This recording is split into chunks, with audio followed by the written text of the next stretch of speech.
Para dar entonces la introducción a nuestro curso taller Personajes que se narran, les preguntaba yo, ¿por qué consideran que es importante, interesante o útil detenernos a reflexionar sobre el rol y las características de los personajes en las narrativas culturales? Claro, también en esta pregunta, pues podrán decir ustedes, hay una trampa, porque Ana me está preguntando algo que en teoría ella me va a resolver, ¿no? Luego entonces esta pregunta puede, o que me va a proponer como diferentes vías para entender por qué es importante el personaje, ¿no? Entonces en esta pregunta, más allá de sus opiniones, también se vale decir, bueno, ¿qué están esperando, digamos, o qué se imaginan que va a pasar a lo largo del curso, ¿no? Porque también era una cosa que me preguntaban, ¿pero de qué va a tratar? O sea, como que vamos a leer, pero ¿cómo, no? O sea, ¿de qué vamos a hacer? Entonces, también un poco como sus expectativas sobre el curso con relación a esta idea de tomar los personajes como un eje rector. A ver, ¿quién quiere tomar la palabra? A ver, Ana Laura y luego Gloria, por favor. Y luego Ángel, eso. Bueno, a mí se me ocurre que por qué es necesario la narrativa del personaje, es para saber en base a lo que está haciendo, proponiendo, actuando, X, Ok. hay que saber el hacia atrás del personaje, o sea, quién es, por qué es así o por qué se hizo así.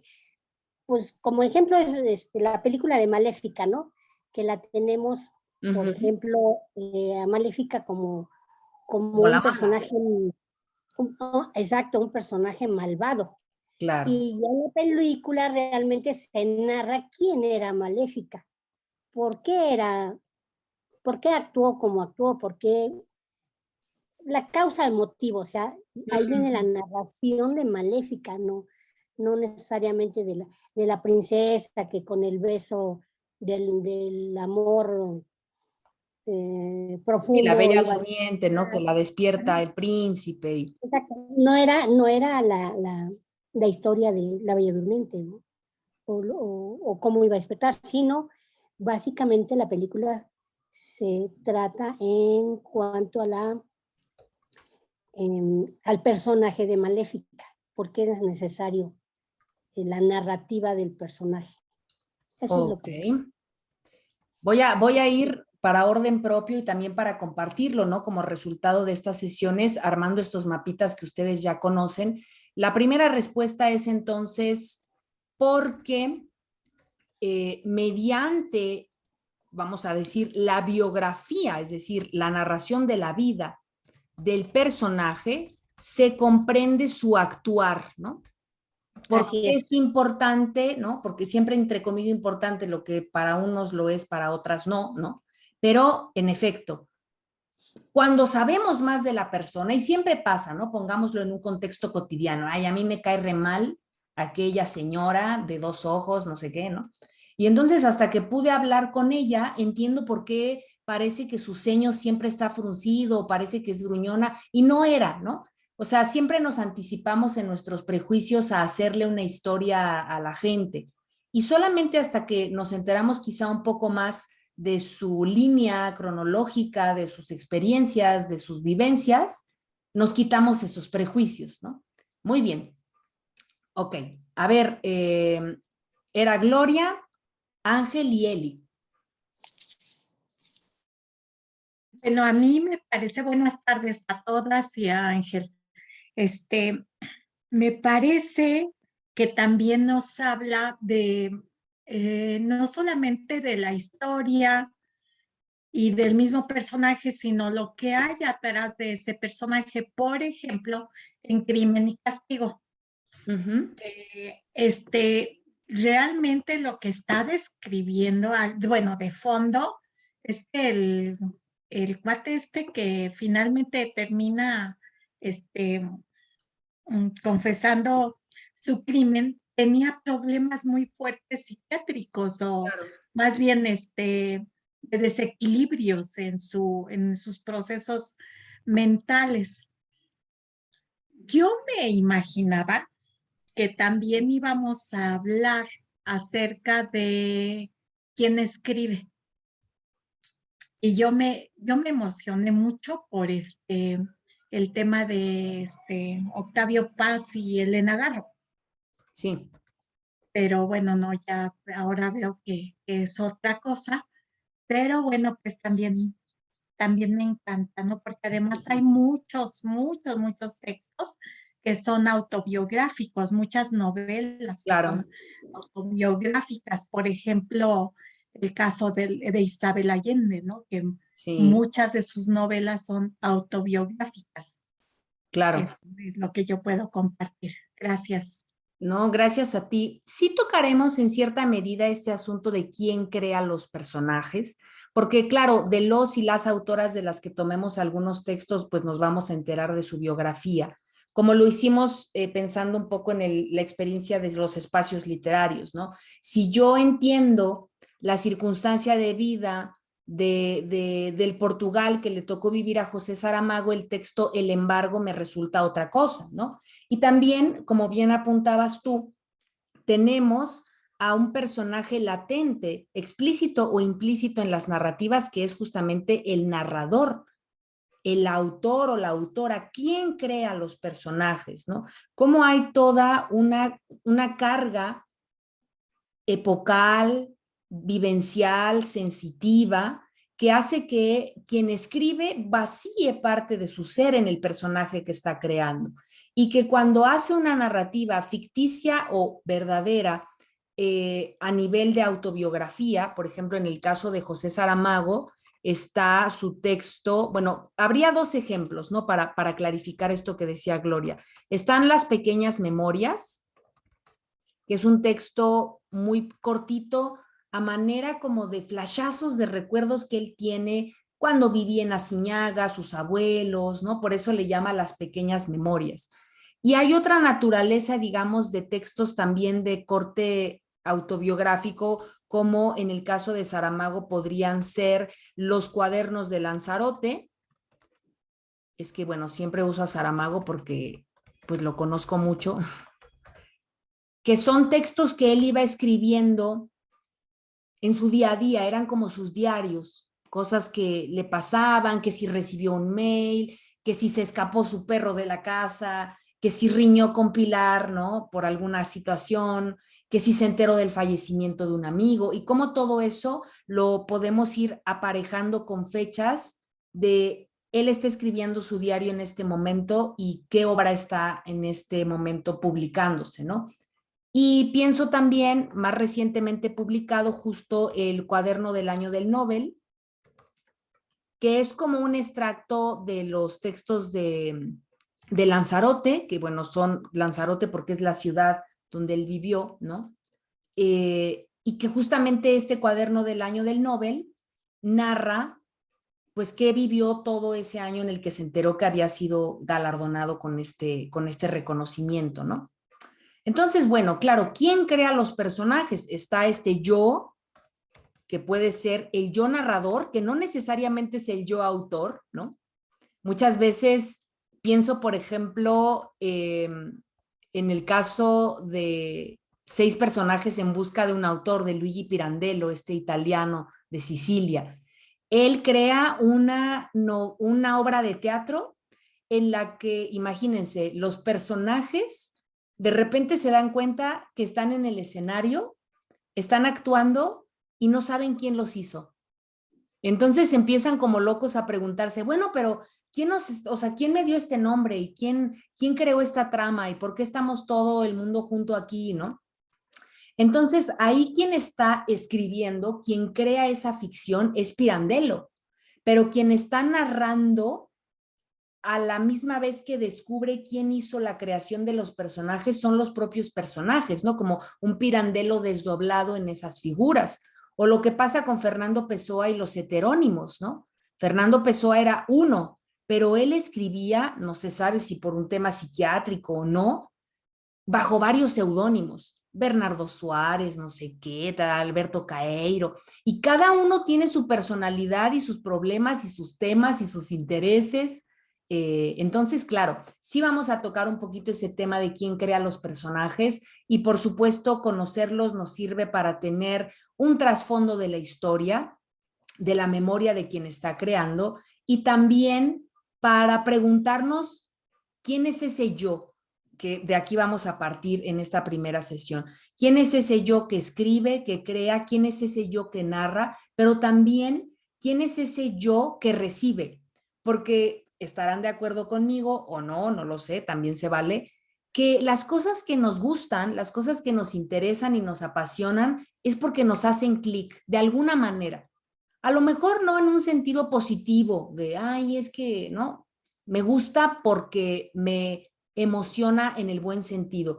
A veces las cosas que nos gustan pasan así porque nos despiertan adrenalina, porque nos comportan un reto, porque no solamente es el placer edulcorado de qué bonito, ¿no? No, también hay otras emociones que nos mueven, pero al final tiene que hacerse un clic. Entonces, entre el personaje que va desarrollándose en la novela, en la película, en la canción, etcétera, y quien está leyendo, viendo, escuchando, tiene que haber una conexión.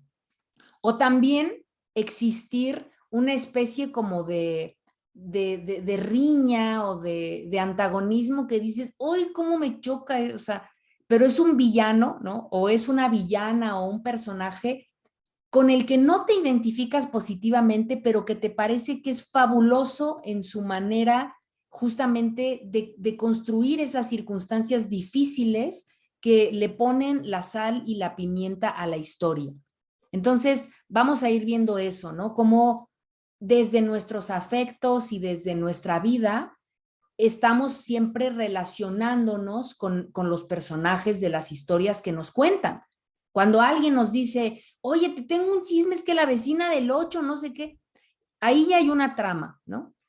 Y empezamos a tomar partido, porque a lo mejor la vecina del 8 ya nos cae mal, o a lo mejor lo que hizo la vecina del 8 no es que pateó a un perro el otro día, eso ya me cambia la concepción de la vecina, o etcétera, ¿no? Entonces, esta parte de la conexión que hacemos y que tiene que ver siempre con nuestra vida. Ángel, por favor. Hola, buenas tardes. Pues para mí el tema me sugiere así como que se me hace interesante, vaya, por la cuestión de que creo que el personaje que se retrata en una historia, sea biográfica, autobiográfica, de ficción, lo que sea, es uno de los pilares, ¿no? Para relatar una historia. De acuerdo. A veces este personaje es el principal y toda la historia va girando alrededor de ese personaje, pero otras veces ese personaje es como el hilo conductor de otra historia que es más amplia y que nos quiere contar el autor en este caso, bueno, pues algo que gira, ¿no? Alrededor. Claro. El personaje es como el que nos va guiando por un camino, pero como que se nos va abriendo cada vez más posibilidades de ir viendo un contexto más amplio, algo más amplio, obviamente, que el mero personaje y que también sirve para contar una historia. Claro. Obviamente hay historias de ficción que también son muy interesantes porque el personaje que vimos pues vuelve a hacer lo mismo prácticamente. Y muchas veces no son humanos, muchas veces son como lo que vimos anteriormente, ¿no? En alguno de los libros de las lecturas que nos dejaste. Pueden ser animales y aún así nos dejan una enseñanza, una historia, ¿no? Yo creo que la mayoría son como metáforas de la vida, ¿no? Obviamente cada quien le encuentra un sentido de acuerdo a sus vivencias personales, pero por eso es interesante, ¿no? Porque a lo mejor un personaje que a mí se me hace muy interesante, a lo mejor para ti es así como que no va tanto, ¿no? Claro. O a lo mejor cierta parte de la historia tú estás de acuerdo en que con cosas contigo, ¿no? Y yo en otra parte conmigo, y así. Eso es lo interesante, creo, porque no tiene que ser, todos tenemos que sentir ni pensar lo mismo, definitivamente. Claro. Y yo creo que por eso es lo interesante, y lo hemos visto en las lecturas de temas y de libros, que cada quien nos forjamos una opinión muy interesante, muy diferente. de lo que estamos leyendo, ¿no? Sí, Definitivamente. diversa. Y ahorita que me comentas esta cuestión de que a veces con los prejuicios que nos forjamos o que arrastramos de tiempo, pues pues a veces decimos, no, es que no quiero leer a tal autor o a tal libro, así como que la historia me la platican, pero no, como que no me interesa, pero por prejuicios. Y Claro, la verdad es que luego cuando uno empieza a leer, pues resulta que te entusiasma tanto que te agarras de corridito, ¿no? Desde el inicio hasta el final, prácticamente.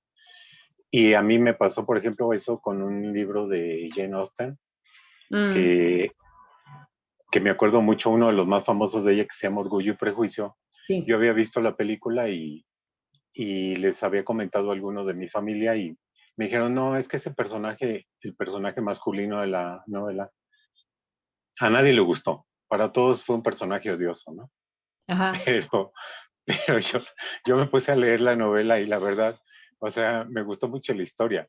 Y el personaje, pues no, o sea, no se me hizo odioso, sino era parte de su personalidad, de tener una personalidad un poco agria, sí, pero tenía sus detalles buenos, ¿no? claro. Entonces, bueno, a mí me gustó mucho ese libro, disfruté también la película y me quedé pensando cómo es cierto, hay cosas que a unos nos gustan y a otros no, pero bueno, eso es lo interesante de este tipo de situaciones, ¿no? Totalmente, Definitivamente. Y cierto. otra cosa ahí que comentaste ahorita de hablar un poquito de lo que gira alrededor de un libro, de un tema o de un autor. Hace poco me regaló Marisela un texto que se llama El día que Frankenstein leyó a El Quijote. Mm. Y yo así como que el título no me sugirió, no, o sea, no sé por dónde ¿Hacia iba. dónde va? Exacto. Ah, exacto, pero resulta que al estar leyendo el texto me gustó mucho porque el autor, entonces, es un español, hace, habla sobre un libro, por ejemplo, del Quijote, pero no habla sobre el Quijote en sí, sino habla todas las peripecias que hay alrededor de por qué se escribió el Quijote, ¿no? Y del mismo autor. Y de así te habla de diferentes textos, de la Iliada, de Los Miserables, de una serie de cosas. Y la verdad es muy interesante porque te das cuenta de que a veces nos quedamos con la pura historia y Es, resulta que es muy interesante conocer todo lo que gira alrededor de por qué se escribió, quién le escribió y demás. Que los capítulos son muy cortitos, pero son algunos hasta divertidos porque es muy interesante, te ríes de la forma como salieron ciertos personajes sí, y como que le encuentras más sabor y hasta te dan ganas de volver a leer ese texto, ¿no? Para encontrar esos detalles que a lo mejor te pasaron por alto. Entonces, pues yo creo que esto de los parches, a mí en lo personal, se me hace muy interesante el tema. Yo pienso que va por ahí la cuestión esta de analizar un personaje, como ya digo, o de ir viendo que nos cuente una historia, que a fin de cuentas, te digo, todos son metáforas, prácticamente la claro. mayoría. Y eso de conocer cositas alrededor de eso, pues también se me hace muy interesante, ¿no? Entonces, pues por eso estoy aquí, Muy bien. definitivamente. Ujú. Estaba yo buscando un libro, a ver si ahorita lo encuentro, porque me hacía también eco con lo que comentaba Gloria sobre Crimen y Castigo, pero a ver si lo hallo para recomendárselos, así como haces tú ahora respecto del que nos compartes, ¿no? Pero un poco como recapitulando, a propósito de lo que tú nos has dicho, creo que otra muy buena razón a propósito de por qué sería pertinente ocuparnos de los personajes es esta, ¿no? Liberarnos de los prejuicios. Hay muchos textos, voy a poner un ejemplo pues muy emblemático y también muy polémico, ¿no? La Lolita de Nabokov, el personaje principal y la misma Lolita, ¿no? Claro, a la luz o con base en lecturas más contemporáneas, pues está hablando de una persona con pues sí, una mente retorcida o que ve, ¿no? Pero volvemos a la parte como de la relatividad o de lo que ciertos personajes encasillados en el cajoncito de el malo o la mala de la historia nos pueden enseñar o nos pueden guiar para hacernos ciertas preguntas y reflexionar en torno al deseo, al amor, a la venganza, al odio. Cuando se comentaba esto de Maléfica, pensaba yo justo en esta historia de Lucifer. Pues Lucifer es eso, era el ángel más bello, no sé qué, y, ¿no? Y era muy inteligente, muy creativo, y como todas esas cualidades de pronto fueron interpretadas como una forma de soberbia, entonces sáquese de aquí, ¿no? Y pues ahí todo ese rencor, digamos, en cuanto a personaje, lo va a convertir en este ser pues feo, negativo, vengativo. En la mitología de Tolkien, los elfos son los seres más hermosos, son los seres con poderes, son los seres con equilibrio interior y exterior, son los seres que tienen básicamente, ¿no? Como esta posibilidad de sanar. ¿Y quiénes son los orcos? Los orcos son horribles, son feos, son como carne de cañón de las batallas. Pero si nos vamos, que ahora se va a estrenar justo esta serie, ¿no? Basada en el Silmarillion, que es como un paso antes del Señor de los Anillos. Cuando entendemos cómo era la Tierra Media y nos damos cuenta que los orcos no son otra cosa sino elfos encarcelados, que pasaron una condena, etcétera, decimos, ah, como la historia de Lucifer, ¿no? Eran los más bellos, los más buenos, los no sé qué. El típico refrán es que la mula no era arisca, los palos la hicieron. Entonces, claro, esta parte de los prejuicios y de poder entender a los personajes desde otra lógica es importante. Además, tenemos esta parte de las causas que ya también se comentaba, ¿no? Los personajes como hilos conductores de las historias o como pilares de la trama nos permiten entender las causalidades de las historias, que a grosso modo podríamos decir, y esto vamos a irlo pues comentando y ustedes se acordarán, ya lo hemos tocado en otras clases, las causalidades en las narrativas pueden ser lineales, ¿no? Como esta idea de, pues, causa-consecuencia, está esto, luego pasa aquello y por ende, como estas historias un poco tradicionales, adaptadas, ¿no? De textos en donde nos hablan de la princesa que se enamora y entonces conoce al príncipe, se besan y se casan, ¿no? Como tres momentos clímax de una narrativa bastante lineal.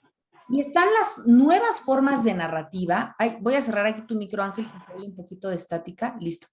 Están las nuevas formas de narrativa, que ni tan nuevas, con causalidades de bucle que le llaman, o en espiral. Seguramente les habrá tocado ver más de una película con esta trama, ¿no? Rayuela es un ejemplo, por decir algo, ¿no? En términos de la literatura, pero o las novelas detectivescas, empiezas del final al principio, te sitúan en el primer capítulo en el crimen, en el asesinato, en el problema a resolver, y de ahí te van llevando hacia atrás. ¿Y qué había antes? ¿Y qué había antes? ¿Y por qué esto? ¿Y por qué el otro? ¿Y quién era ella? Y en las películas también pasa lo mismo.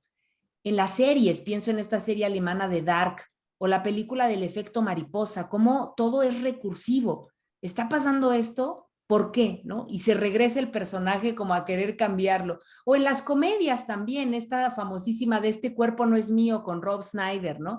Que se convierte, o sea, la rubia se queda en el cuerpo de él y él se va al cuerpo de la rubia, ¿no? Y entonces después es buscar el arete que hizo que la maldición, no sé qué. Y entonces la historia no es lineal.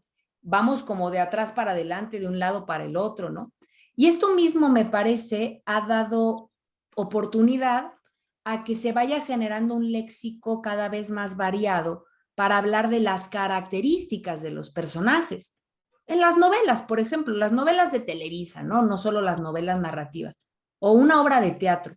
Sales y dices, no, es que no me gustó esa interpretación porque como que el personaje era muy plano, ¿no? Muy plano. ¿Cómo? O sea, era bidimensional. No, es que a lo mejor le faltaba, ¿no? Un personaje plano, un personaje que dicen, por ejemplo, redondo, así como cuando se no es que esta es una historia redonda, es decir, tiene de todo, ¿no? O sea, y como que es autosuficiente per se, ¿no? Como lo podría ser Mr. Darcy, ¿no? En esta novela. Es un personaje redondo, es complejo, tiene estas partes como sarcásticas o irónicas, pero también tiene esta otra parte de ternura, ¿no? O de desconfianza que se explica por ciertas cosas. Personajes que se caracterizan como incompletos también, personajes agudos, porque por su carácter, por su... Entonces, hay toda una serie de adjetivos que han ido emergiendo para hablar de las características de los personajes en la narrativa, ¿no? Muy bien. Eli, ya que tienes abierto ahí tu micro. Sí, bueno, yo ya pensando en todo lo que dijeron muchas cosas que yo iba a decir, pero ya pensando en todo a lo que se llegó ahorita, me pongo a pensar, por ejemplo, en el curso pasado nos estuvimos analizando los entornos y a mí Exacto. esto me sirvió muchísimo porque me di cuenta de eso, de que a veces lees así como de pasadita y se te van muchos detalles. Y has leído toda tu vida y consideras que eres un lector así, pues casi adictivo, ¿no? Y sin embargo, a lo mejor no sabes leer todavía, ¿no? Yo siento, bueno, esto es nada más mi percepción, no estoy hablando de nadie Claro. más, ¿no? Pero a mí lo que me está enseñando esto, o me está ayudando en perfeccionarlo y en hacerlo más, es fijarme bien. Claro. Todos estos cursos me están haciendo enfocarme muy bien y fijarme mucho en los detalles, no perder detalle, ¿no? Esto me parece muy importante. Me ha gustado mucho de estos cursos. Me han ayudado en eso porque me han hecho conscientes de la necesidad de analizar la lectura bajo diferentes puntos. Cierto. Entonces ahorita vamos con los personajes, ¿no? Ya se dijo pues exactamente para qué lo vamos a hacer y que a mí me parece muy importante, siempre lo he hecho, esto sí es algo instintivo, analizar las emociones, analizar, pero Sí. me pregunto si siempre he sido muy exhaustiva en analizar el personaje y creo que es bien importante, ¿no? Y ahorita Hay vamos novelas que a una tienen varios pregunta, ¿por qué? Sí, personajes. sí. Hay ideas que, perdón, ¿qué? Hay novelas que tienen varios personajes, requiere más atención, requiere tal vez una lectura mejor, más lenta, menos por encimita, ¿no? Mm, Para ver más, pero vale la pena, ¿no? Vale la pena leer así. Es que yo me doy cuenta de eso, a mí me gusta tanto leer que a veces leo un poco por encima, entonces se me van detalles. Y esto a mí me parece muy importante, ahorita que lo estamos viendo así, analizar, por ejemplo, el personaje, lo que se ha dicho, ¿no? En qué forma te lo enfoca el autor, si el autor es el personaje, mm, cómo narra, si el narrador es un personaje o si él toma otra personalidad. claro. Sí, en qué forma se presenta cada personaje, ¿no? Sí. A mí últimamente estuve leyendo un libro ahorita no recuerdo el nombre, de una argentina que nos diste tú, que escribió la de Cactus, pero Ah, no me Liliana acuerdo. Bloom. Ajá, sí. Estuve leyendo un libro de ella que se llama Cara de zorra, creo que es muy agradable, también son relatos, así son, pero muy agradable, y es muy incisiva ella, ¿no? Mm, Entonces sus personajes son fuertes, son medio brutales. Ahorita que decías esto de Lolita, yo sí. sí quería comentar algo porque yo no veo a Lolita como una víctima. Por No, por ejemplo, eso digo, o sea, tanto, hablando de análisis de claro, personajes, ¿no? exacto. Digo, la verdad es que Lolita a mí me parece tan perversa como el hombre que pues sí tenía bastante desviada su imaginación, Sí. pero me pregunta, es una situación que se desvía, pero se desvía también por la conducta de Lolita y por la actitud de Sí. Lolita. Se acordarán Entonces, cuando veíamos los cuadros de Baltus, ¿no? También que no sabes qué rol juega ahí la modelo, ¿no? exactamente, sí, porque uno se va sobre de Baltus. Y la verdad es que no, o sea, fíjate bien, ¿no? Hay que fijarse bien porque es eso, y hay que hacerse todo este tipo de preguntas, ¿no? A eso me Sí. refiero, y es algo que no nada más te enseña a leer, te enseña a ver una obra de arte, o te enseña a muchas cosas estos cursos que estamos haciendo, ¿no? Me parece como ejercicio, me parece fantástico, ¿no? Por eso. Entonces, eso era lo que yo quería comentar. Sí, Eli, muchas gracias. Justo, a ver, recupero una pregunta que vamos a hacernos después de la participación de Marisela, eh, pero que tiene que váyanla pensando, ¿no? Tiene que ver con lo que decía Eli respecto de leer agudamente, ¿no? Que también ya empezamos a meter adjetivos para decir, no, leer por encimita, ¿no? Pues siempre leemos por encimita, de modo que te metas el libro, pero ¿qué significa, no? ¿Qué significa leer por encimita?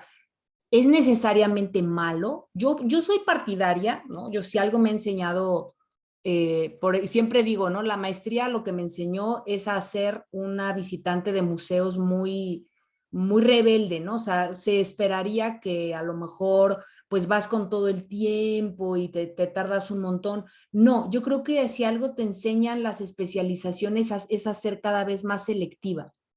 Entonces, eso es ir por encimita, ¿no? Tal vez o ir directo a lo que te gusta, como en un buffet. ¿Eso está mal? A veces sí, a veces no. O sea, creo que todo depende de este equilibrio, porque ni podemos ser completamente exhaustivas, sería como el personaje de la memoria, que vamos a leer ese cuento de Funes el Memorioso de Borges, ¿no? Funes no puede olvidar nada, nada. Y es terriblemente infeliz y no lo sabe tampoco, porque tiene la cabeza tan llena de recuerdos que no puede criticar, no puede, y es lo que se ha dicho mucho respecto de los cambios, por ejemplo, en la educación. Sí es importante la memoria, pero, por ejemplo, estudiar historia no es saberte una enciclopedia o repetir los datos así, ¿no? No, estudiar historia o estudiar sociología o la carrera que quieran es saber cosas de esa carrera, pero tener el suficiente espacio mental para ponerlas, ¿no? Como en una mesa de disección y hacerte preguntas que no son cosas que te memorices. Entonces, ser muy exhaustivas o ser muy selectivas o ir por encimita, creo que está bien o mal de acuerdo al equilibrio que hagamos de esos recursos, porque no podemos ir siempre toda la vida como fijándonos en todo, pero tampoco podemos ir siempre toda la vida diciendo, ay, pues yo nomás lo que alcancé a ver desde acá, ¿no? Entonces, es como un equilibrio. Y ese equilibrio básicamente nos lleva a esta otra parte de en qué nos ayuda también de manera personal mirar a los personajes, ¿no? Yo hablaba de la conexión que hacemos con ellos, pero también quiero que vayamos pensando, pues, ¿quién es el primer personaje que conocemos en la vida? ¿No? Porque básicamente poco de ahí, desde ahí parte, ¿no? La atención y la dirección que le damos a ciertas lecturas interpretativas de las novelas, de las películas, pero también de la vida, ¿no? A ver, Mari. Buenas tardes. Bueno, ya para no ser muy repetitiva, porque estoy de acuerdo con muchas cosas, es esto cuando tú lees y dices, me atrapó el libro, me atrapó, quizás pudiera ser porque te identificas con los personajes. Ahora, a mí lo que me gusta mucho es la psicología que usan el autor. Entonces, cuando dices, cómo va a actuar, cuando ellos dicen cómo va a actuar a alguien, cómo termina, etcétera, tú te puedes Ajá. adelantar en otro libro, ¿no?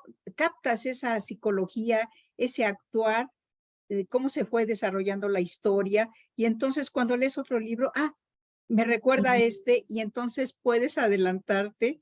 Yo a veces digo, es que era obvio, era de esperarse, ¿no? Pero no es porque yo sea psicóloga, sino que te enseñaron unos Sí. libros a esas historias, cómo van a terminar. Cuando son más reales, a mí no me gustan estas de amor y todo porque no son reales, ¿no? Ay, ¿cómo Eh, no? no, eso de que siempre dicen, ¿Que no ay, existe que Mr. Darcy? no, pero mira, por ejemplo, cuando dicen la pobre, era pobre que no sabía ni leer, ni Ah, escribir, ni Mariana nada, del Barrio y todas esas cosas. María del Barrio, que después se vuelve políglota o como se diga, sabe 3 idiomas, 4, y caray, y no sabía ni leer, ni escribir, Es la y historia de Benito termina, Juárez. Nada más que no era murió. María Mercedes.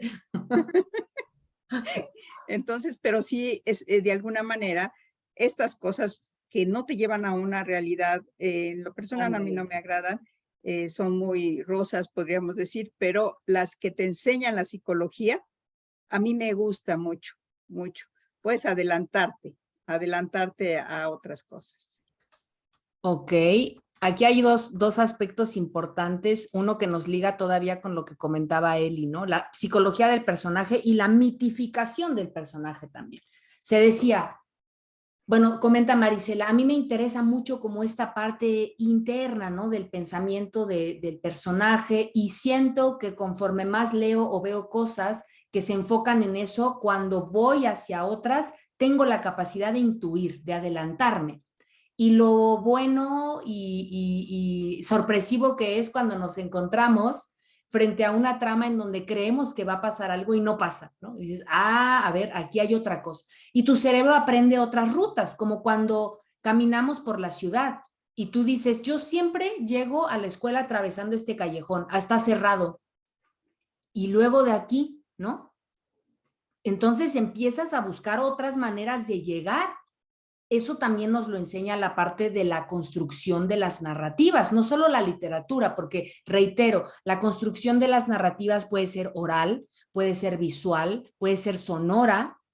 Cuando nos dice Vivaldi que estas son las 4 estaciones, nos está hablando de algo que se siente, de algo que se ve, pero él está dándole sonido al otoño, le está dando sonoridad a la primavera, ¿sí? Entonces, las narrativas, claro, nos van enseñando, ¿no? Como que nos generan también caminos mentales que nos entrenan, nos hacen la mente más crítica y más aguda. Ahora, hay también tipos de narrativas como estas míticas, utópicas, que tienen una razón de ser y de existir.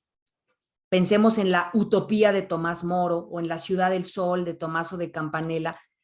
Eran finalmente modelos de ciudad que no se iban a encontrar nunca, pero tenían un propósito, digamos, aleccionador, pedagógico, moralizante, ¿no? No es que no tengan que existir, sino que más bien, como las historias de amor, pues no te tienes que ir, ¿no? Como hilo de media pensando que la vida es así, porque son narrativas o son historias que mistifican a los personajes. Decía yo de Juárez, es que sí, o sea, los personajes históricos, los lábaros patrios, muchas veces son este cascarón que está hecho a base de, pues, los clichés de siempre, ¿no? Entonces, hay que poner también justo atención en cuáles son las características o el contenido de los personajes, porque ahí siempre puede haber trucos o trampas, ¿no? Y con relación a esta parte de la psicología y su complejidad a nivel personal, es decir, de cada personaje, es también histórico, es decir, Los Miserables de Víctor Hugo tienen muchos personajes, ¿no? Y así varias novelas o varias historias históricas, ¿no? O sea, del 19, bla, bla, bla. Pero no siempre las narrativas más complejas necesariamente involucran a muchos personajes. Ahorita quienes estamos en miércoles de literatura y estarán leyendo Agua Viva, ahí es una persona hablando todo el tiempo y a mí me parece sumamente complejo lo que dice. Entonces, nos mete Clarice Lispector en este ejemplo a su psicología y es un solo personaje. Es ella y lo que construye de ella para comunicar y solamente está hablando ella todo el tiempo. Entonces, hay tramas que pueden ser muy complejas porque hay muchos personajes, pero también hay tramas que son muy complejas porque el personaje en sí mismo es complejo, no solamente porque hay muchos personajes, ¿no? Entonces, de acuerdo también al tiempo histórico, los estilos, digamos, de narrar han ido variando y actualmente, pues más en una tendencia contemporánea minimal, ¿no? Tenemos personajes reducidos, pero cada vez más complejos. Y también, pues, están los clichés de siempre, ¿no? Que los vemos en el cine, en las series, las fórmulas que ya nos conocemos y que siguen dando para crear, ahora no se llama Cenicienta, se llama María Mercedes, ahora no se llama María Mercedes, se llama, no sé, el nombre que le quieran poner, ¿no? Pero los ingredientes de la receta son los mismos, ¿no? Muy bien. Ahora sí, ¿quién es, según ustedes, el primer personaje que conocemos en la vida? La madre. Dice Eli que la mamá, hablaremos de la mamá. A ver, Marisela. La mamá. ¿Qué otras ideas? Que tiene un poco que ver esto con justo esta cuestión, pues, de la importancia del personaje, ¿no? Esta pregunta es una que vamos a responder a continuación, pero antes de llegar a ella, les voy a mostrar esto, ¿no? Pero quédense con ella pensando, ya hubo 2 votos para la madre. A ver, ahí Ana Laura, abriste tu micro, no sé si. Ajá, ¿quién es el primer personaje según tú? Igual, si no es el médico, si no es que el bebé vio al médico, pues es la mamá. No, pero ojo que no es lo mismo persona que personaje, ¿eh? Entonces, o sea, en el personaje estamos hablando ya de una construcción intelectiva, emotiva, que podemos reconocer. Una persona puede ser, pues sí, el anestesiólogo, ¿no? El primero que le sobó la mollera, no sé, ¿no? Y eso sí te acuerdas, ¿no? Quien te perforó la oreja y agarraste rencor desde ahí, no sé, o sea, pero no es lo mismo persona que personaje. Y vamos a la mamá. La mamá. Ay, ahora todos la mamá, ¿no? Bueno, vamos a ver, porque justo, a ver, Gloria. No, y en mi caso fue a mi abuelita, La abuela. porque sí fue la de crianza y llegué con ella a los 6 meses de nacida. Ok. Bueno, me entregaron con ella, entonces a ella fue para mí, además de un personaje, esa la primera que yo identifico siempre en mis recuerdos. Ok. Ese es importante, mis recuerdos, ¿no? Vamos a ver, Rosa María. El primer personaje en la vida, pues podría ser uno mismo, ¿no? Bingo. Bueno, esa es mi manera de responder, ¿no? También, porque no es como que sea la manera de responder, pero para mí, y por eso decía, ojo con eso de mis recuerdos, para mí, y supongo también para Rosa María que lo ha propuesto, un poco lo decía Borges, ¿no? En este cuento de There Are Other Things. Uno no entiende lo que no conoce, ¿no? Por eso decía, o sea, es un personaje, ese monstruo, esa rareza, eso que habita la casa, es indescriptible, es ininteligible, es porque no lo entiendes, ¿no? Para tú poder generar un vínculo de identificación con el cirujano, con la mamá, con la abuela, necesitas primero tener una conciencia de ti. Y a partir de tu yo, a partir del parámetro que obviamente es mudable y fluyente, vas incorporando a tu propia narrativa vital a otros personajes que constituyen tu historia, pero siempre desde el yo. Luego entonces para poderte acercar a otros personajes, primero tienes que tener conciencia de tu ser personaje, de tu ser en ese proceso identitario de construcción, que insisto, va variando en complejidad, en contenido, en muchas cosas, porque depende de la edad, de la vivencia, de muchas situaciones, ¿no?, en las que nos vamos poniendo a lo largo de la vida. Pero sí, para mí, esa sería la respuesta.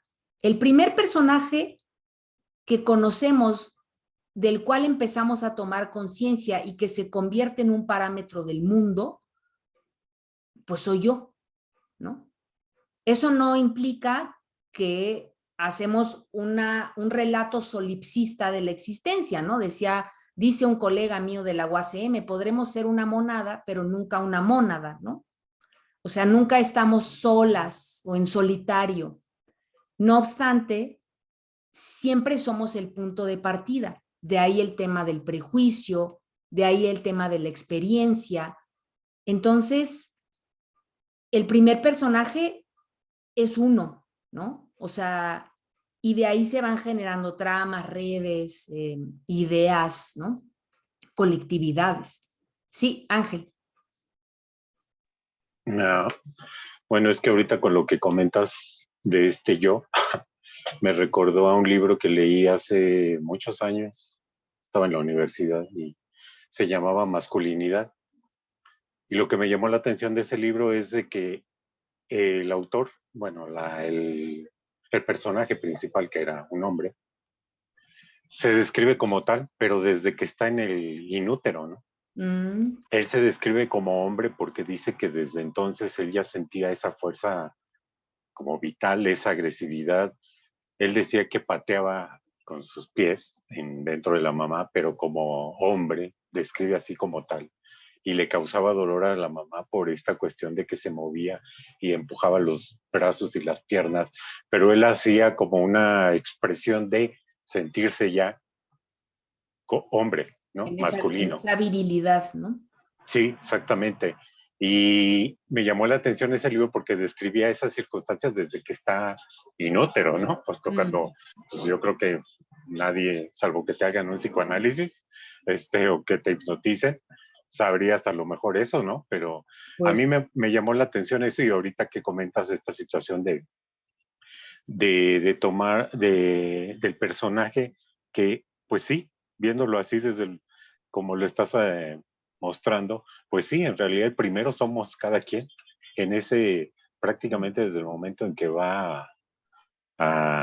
pues nos empezamos a forjar, definitivamente. Lo que pasa es que no tenemos conciencia de esos momentos, pero por eso salgo a colación esto, ¿no? Porque ahí ese autor describe esta situación de que él se siente hombre desde que se está formando como niño, ¿no? En el vientre materno. Y eso no se me olvida por las expresiones que usa y demás, que va muy acorde con lo que estás comentando, ¿no? claro. Definitivamente. Sí. Y hay otros momentos, pienso en el Demian, ¿no?, de Hesse, que también es un relato justo de la toma de conciencia de un niño, un poco contrariado, pues, ¿no?, respecto de justo estas aspiraciones de la masculinidad en su época y en su sociedad. Ahora, yo interrumpí a Rosa María, pero Rosa María, ¿a ti por qué se te vino a la mente o de dónde, digamos, para ti el yo es el primer personaje? Porque si en la historia de cada quien, pues el personaje principal es el personaje de la historia, ¿no? Claro. Uno mismo. Exacto. Sí, por eso. Y es imposible hablar desde otro lugar. Podemos generar empatía, podemos generar procesos de intersubjetividad, lo que se le llama en cristiano ponerse en los zapatos de la otra persona, pero nunca llegaremos a hacerlo, con todo lo bueno y todo lo malo que eso implica, porque tampoco te puedes anular, ni vas, ni debes, ni nada, ¿no? Ahora, yo concuerdo con esto, ¿no? Es difícil porque justamente se trata de reconocerte en la diferencia, en lo común y en lo distinto, ¿no?, en compañía, en soledad, Respecto de este tema que comentaba Ángel, del texto, diría yo dos cuestiones. La primera justo es este asunto respecto de los prejuicios. ¿En qué sentido? En el sentido de que a mi parecer relatos de esa naturaleza justo como que hablan de una cierta forma de ser de las personas según el género desde una perspectiva biologicista. Y bueno, uno va identificando eso. Y otra cosa que se me venía a la mente fue una pues experiencia que narraba un médico somatista que estuvo en un taller de respiración que tomé hace un par de semanas, en la que dijo algo que me hizo sentido, ¿no? Que me pareció curioso. Hablaba él de esta posibilidad, sí, a través de ciertas cosas, en este caso pues era la respiración, el manejo de la voz, ciertas posturas, etcétera, llegar al reconocimiento del cuerpo, de lo que nos aqueja y cómo hay una conexión, digamos, con la mente, ¿no? Y él ponía el ejemplo también de los neonatos, como un niño, una niña que recién nace, a veces no necesariamente está durmiendo o está en un sueño profundo, como lo entendemos en la edad de la adultez, que ya me voy a dormir, ya no. Y lo asumes a me voy a perder, me voy a desconectar. Un neonato a veces solo cierra los ojos, pero no se duerme.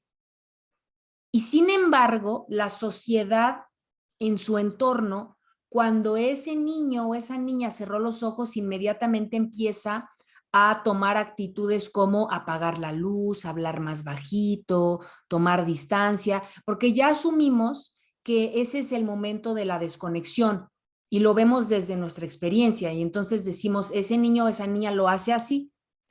Eventualmente podrá dormirse o no, ¿no? Después ya tiene los ojos abiertos, sí, pero no chilla, ¿no? Y no te enteras. O sea, y lo que me parecía curioso de lo que él decía es que con el paso del tiempo, cuando estos niños o niñas cumplen, no sé, los 2 o 3 años, que empiezan a tener otra relación con el mundo, ¿cómo les causa tanta risa que las personas nos tapemos la cara, ¿no? Y hagamos, ay, ahora estoy, ahora no estoy, ¿no? Como este fenómeno de aparecer y desaparecer. Pero, decía él, si lo hacemos demasiado, lloran. No todos, o sea, obvio, ¿no? ¿Por qué? Porque empezamos a asumir justamente esa personalidad o esa existencia propia con relación al entorno y los significados que le vamos dando. Y claro, en algún punto, y esto es algo que hablaremos, por ejemplo, con relación a la muerte y su concepción en la Edad Media, ¿no? En otro curso, en algún punto la idea de desaparecer del mundo, es decir, de dejar de ser esa primera persona que cuenta la historia, empezó a resultar demasiado abrumador, empezó a resultar demasiado terrorífico. Morirse, ahora sí que morirse es la muerte, ¿no? Desde ciertas lecturas, ¿no? O sea, desaparecer. Cuando desde otras cosmovisiones, desde otras lógicas, desaparecer representa un ciclo, representa, ¿no? Pero en el imaginario en el que hemos sido criadas, desaparecer, o sea, que alguien se muera es lo peor, ¿no? Es la idea de el pésame, lo siento mucho, ¿no? Sin importar las circunstancias,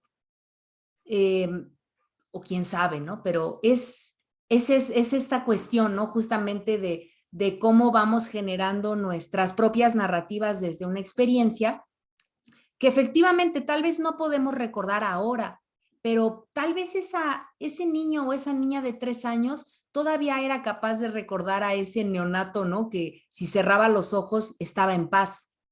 Y después esta cosa de me quito, me pongo el saco a ver si el niño se ríe, ya me harté y chillo, ¿no? Entonces, ahora no lo recordamos tal vez, pero quién sabe si en otro momento de nuestra vida sí hubiéramos sido capaces de recordar como estos aspectos de los primeros momentos de la vida, ¿no? En fin, vamos ay, Marisela, sí. Fíjate que ahorita me hace reflexionar respecto por qué dije la madre, porque es algo que te enseñan como a depender, a dejarte de verte, sino que todo lo veas hacia afuera. Y esto va Sí, pasando toda la vida hasta que llegas a los 80 años y sigues viendo, ¿no? Entonces, esto que dices, si te queda consciente lo que acabas de decir, y Rosa María también, el primer personaje y el más importante es uno mismo. Entonces, eso te lleva muy a hacer frecuentemente un análisis interno, Cierto. de que digas cómo soy, qué quiero, cómo, etcétera, ¿no? Pero ¿qué te pasa? Porque inclusive en la escuela de medicina nos enseñan que el niño es dependiente hasta cierta edad. Entonces ahí ya te complicaron la vida porque dices, voy a depender de alguien. Cuando a veces a lo mejor, ok, porque pues no puedes prepararte de bebé tu mamila, ¿no?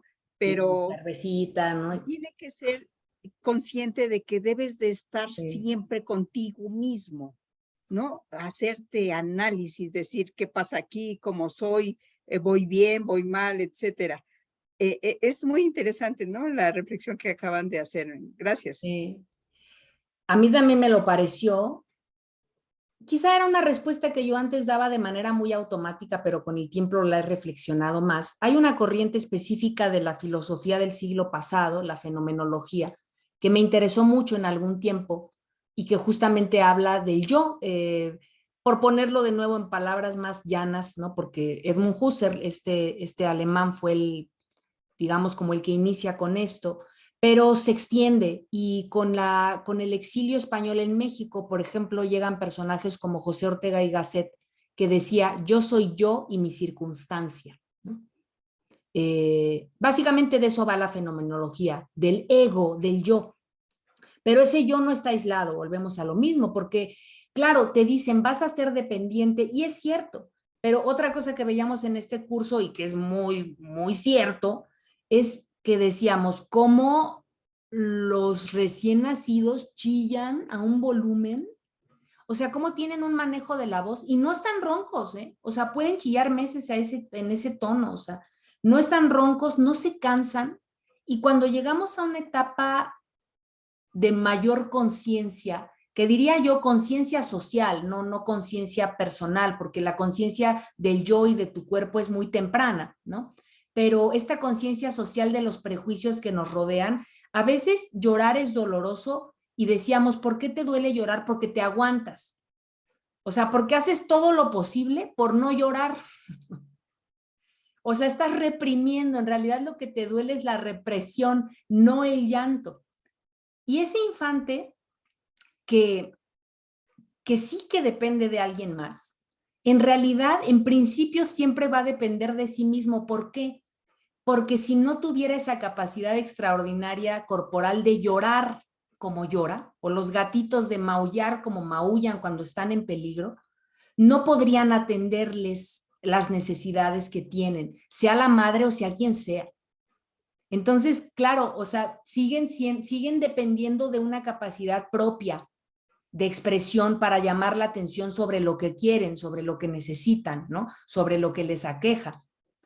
Y sí, ¿querías comentar algo, Maricel?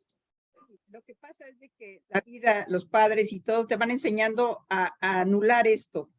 Por ejemplo, Claro. si lloras, rápidamente le meten una mamila, ¿no? Ah, es de hambre. Se hizo pipí y ni siquiera, ¿no? Entonces, ay, cálmalo, y lo empiezan a arrullar, a hacer para que se calle.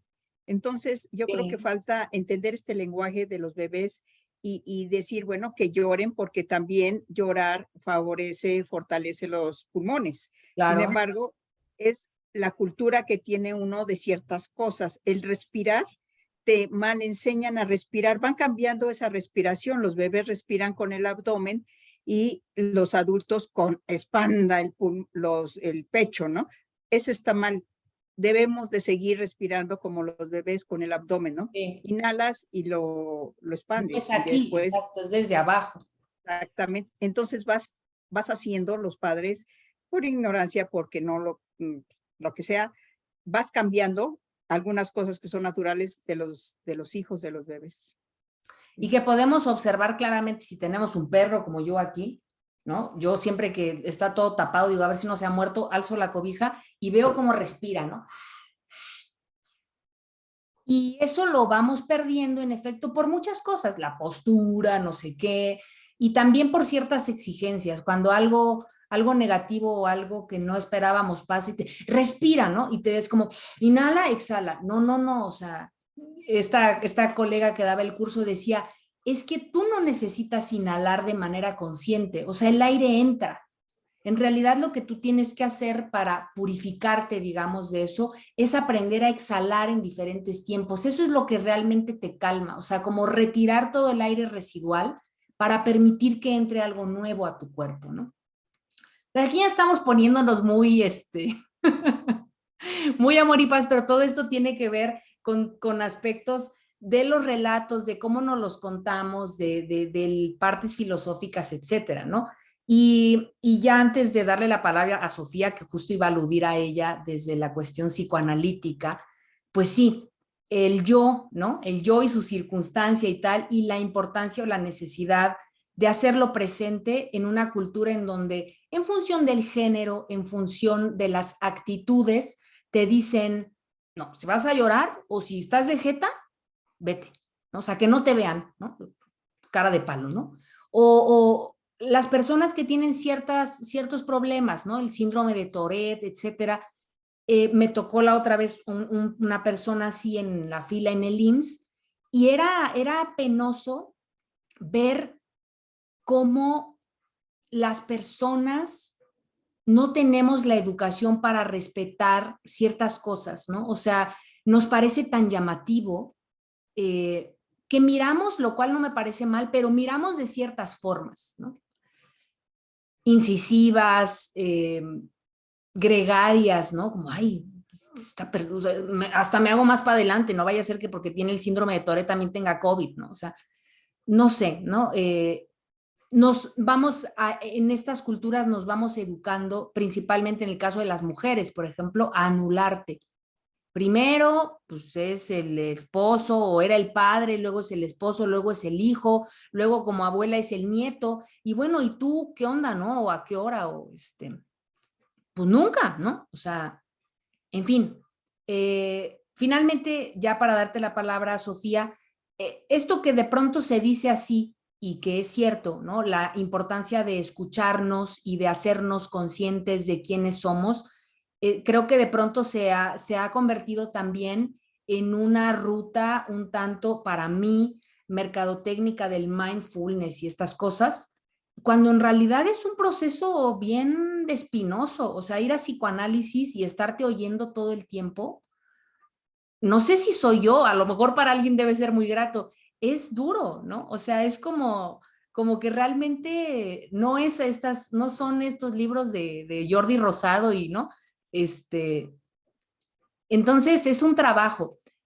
La gran ventaja que tenemos y la buena noticia antes de, ahora sí ya darte la palabra, Sofía, es que hay muchas rutas para llegar ahí, ¿no? O sea, no es como que a fuerzas tengas que irte a darte de bruces contra tu verdadero yo, ¿no? Como Maléfica, sino que la literatura, el arte, las expresiones corporales, el grupo de pertenencia, las experiencias traumáticas o hermosísimas, te van llevando allí y hay que saber escuchar esas cosas, ¿no? Hay que ponerse atención antes de ponerle atención a todo lo demás, ¿no?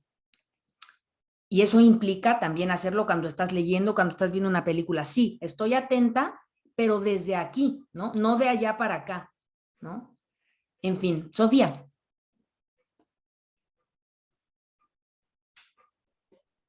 Sí, sí me costó trabajo la respuesta que tú decías, así como contundente del personaje principal en nuestra historia es el yo, el uno mismo.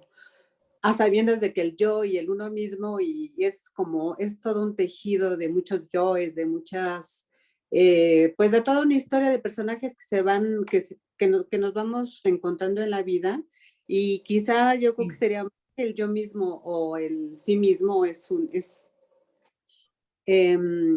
recordaba, por ejemplo, no puedes hacer a un lado a la madre, ¿no? O no a la madre biológica, sino a la figura que cuida a ese bebé, ¿no? Digamos, no lo podemos, el yo no puede separarse de esa figura tan importante.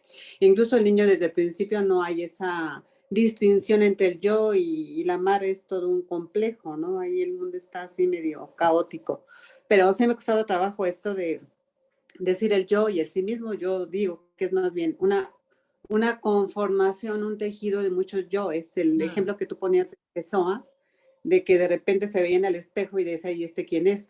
O que de repente en análisis que estás hablando y dices, ay, eso, ¿quién está hablando? Eso lo decía mi mamá. O como que no, es muy difícil decir yo, Sí. así como tú decías, como un ente aislado, sino es toda una, pues es una complejidad hasta dónde eres yo y hasta dónde eres el otro, es muy confuso. Estamos así como que en un hilo en donde nos podemos estar ahí Sí, mezclando. sí. Pero bueno, yo concluyo que más bien es como Yo una, concluyo. bueno, no concluyo. No Sí, digo yo. por el momento que el yo está configurado por muchos yoes, y es lo que dice el Mm. psicoanálisis. Cuando dices yo soñé, de repente dices yo, es como mucha aspiración de decir yo, porque a veces no sabes qué voces te están invadiendo en ese momento. Entonces, por un lado, qué bueno que somos esa complejidad, ¿no? De yoes. Eso hace que sea más compleja la vida, pero a la vez es más enriquecedora. Y como tú decías, sí, a veces en el análisis te permiten escucharte y escuchar lo que te han dicho. Y la literatura, a Freud le encantaba la literatura y a veces decía, pero ¿por qué lo que yo estoy de alguna manera trabajando lo veo en Dostoyevsky, por ejemplo? ¿No? Bueno, en un montón de mitología griega y todo, que le gustaba mucho. Pero bueno, eso es lo que podría comentar nada más, que me costó trabajo esa respuesta de el yo y el sí mismo, porque es una complejidad cada uno. La es, yo, y vamos a ver cuántas veces decimos yo, porque es que desde dónde partes, ¿no? Y también es un tema de educación, ¿no? Pero, ¿de educación en qué sentido? Es decir, que así nos enseñan, pero pensaba ahora, en el caso de la academia, cómo se ha vuelto cada vez más común encontrarse con artículos en donde los y las autoras hablan en primera persona del singular. Yo digo, yo opino, pero ha habido sistemáticamente una tradición en donde te obligaban a escribir en primera persona del plural, porque era demasiado soberbio decir yo. Nosotros, la comunidad, o se ha dicho, a ver, se ha dicho quién, ¿no? O sea, ¿cómo? ¿No? Entonces, como que está habiendo también una recuperación de eso desde otros ámbitos en donde el yo se ha visto como un exceso de soberbia. No, tú no eres tú, ¿no? O sea, tú no, como los papás de antaño, ¿no? Que a mí no me tocó porque papá no me tocó para criar, ¿no? Pero tú no eres nadie, ¿no? ¿Cómo que no? ¿No? O sea, entonces, ¿quién habla o quién dice o por qué, no? Entonces, tú eres siempre como que estás en otros ámbitos y en otras relaciones y eso también es verdad. Pienso como metáfora en un yo que es como esta bola de disco, ¿no? Que tiene muchos espejitos y que esos espejos reflejan cosas diferentes en momentos distintos. Y esto se ha dicho también, pienso, a nivel de lo mediático en los memes estos en donde está una persona, ¿no? Como extendiendo la mano y te dice, ay, pues sí me acuerdo de ti, tú eras Pepito, el de la secundaria. Sí, pero ya pasaron 20 años, permíteme presentarme de nuevo, ¿no? Porque ese Pepito de la secundaria, pues ya no es José Fernando Rivadeneira, ¿no? de la reunión de hace 20 años, ¿no? Entonces, todo el tiempo nos estamos reformulando, todo el tiempo nos estamos, pues, deseablemente construyendo, tomando decisiones. Entonces, en efecto, ese yo nunca es un monolito, ¿no? Ahí ya, ¿no? Terminado, punto, se acabó. No, absolutamente, ¿no? Y qué bueno, porque pues como decía Sofía, eso nos hace la cosa pues más dinámica, más rica, pero también más compleja, ¿no? Bueno, pues ya después de todo este breviario cultural muy interesante a propósito de los personajes y por qué sería pertinente cuestionar en torno a... vamos a ver primero un video cortito a propósito de los personajes de la narrativa. Es un video muy chiquitito y después quisiera justo presentarles algunos ejemplos de esta hechura tradicional estereotipada del personaje, que es un poco contra la que vamos a tratar de luchar con los distintos personajes que yo les vaya proponiendo a lo largo de las clases, que pueden ser, decía yo, hablaremos de la madre, claro que sí, pueden ser estos personajes genéricos, ¿no? La mamá, pero también pueden ser estos personajes, o vamos a hablar también de la abuela, lo vamos a ver, ¿no? Pero pueden ser personajes de otra índole, por ejemplo, la ciudad es un personaje, ¿no? La noche es un personaje. Entonces vamos a ir viendo en cada sesión diferentes personajes desde diferentes lógicas para ver cómo esta parte pues muy estereotipada de ciertos personajes que nos comunican los medios culturales de diferente tipo, conforme vamos rascándole, pues se vuelven complejos, ¿no? Se vuelven fangosos, no es tan sencillo. Entonces, bien, para dar continuidad a nuestra sesión y un poco recapitulando la primera parte sobre los personajes en la narrativa, veamos este breve video. Hola amiguitos, les cuento que estoy escribiendo algunas historias y desde que comencé a estudiar los géneros literarios con su narrativa y personajes, se me ha hecho mucho más fácil. Y justo de eso les quería hablar, de los personajes y la narrativa. Los personajes son los elementos de la narración que llevan a cabo las acciones que va contando el narrador. Hay diferentes tipos de personajes. Por ejemplo, el personaje principal, el cual se destaca más que los demás, es el protagonista. En él gira toda la historia y hay un protagonista individual y grupal. En este caso se deja de lado lo individual y a todo un grupo de personas les suceden las acciones que escribe el narrador. Luego del protagonista está el antagonista, el cual está enfrentado al protagonista. Como por ejemplo, si es una historia de superhéroes, el protagonista puede ser el superhéroe y el antagonista el villano. También hay personajes secundarios, los cuales no son muy importantes en toda la historia, pero sí en algunos momentos. También ellos ayudan a conocer más al personaje principal. Y luego vienen los personajes fugaces, que solo aparecerán por un momento y listo. No dejan mucho en la historia, pero se necesitan para completar personajes. Bueno, amiguitos, seguimos sumando información para poder escribir nuestra propia historia, así como lo estoy haciendo yo. ¡Chao, amiguitos! Pide un auto en Didi con solo un par de clics. Paga un precio justo y en minutos va por ti. Vamos a ver. Esto es muy plano, ¿no? Y muy básico. Entonces vamos a complementarlo ahora con esta parte, ¿no? Que tiene que ver también con nuestra introducción del curso Personajes que se narran. Y aquí viene esta pregunta de la cual surgirá este primer desfile de sugerencias a propósito de cuáles son los personajes emblemáticos que se construyen en las narrativas, sean estas orales, del chisme, de la anécdota, de la historia oral propiamente. Pensaba con sus participaciones en un podcast que escuchaba a propósito de cómo identificar a un mentiroso o una mentirosa. ¿Cómo nos damos cuenta cuando alguien nos está contando una mentira? Esto no aplica, obvio, para las narrativas escritas o audiovisuales, ahí es otra cosa, pero en la oralidad, ¿ustedes cómo se dan cuenta que alguien está mintiéndoles cuando les está contando algo? ¿O no se dan cuenta? A ver, Eli. La mirada, los ojos. Mirada, ¿no? Generalmente decían la mirada, están viendo hacia otro lado, sí. Ok, bueno, yo conozco gente que no mira más por un tema de pena o de introversión así canija, pero es cierto, ¿no? Como que la mirada es clave. A ver, Marisela. Están pensando qué te van a decir. Toman su tiempo, ¿no? Hacen muchas pausas. Gloria. Nerviosismo.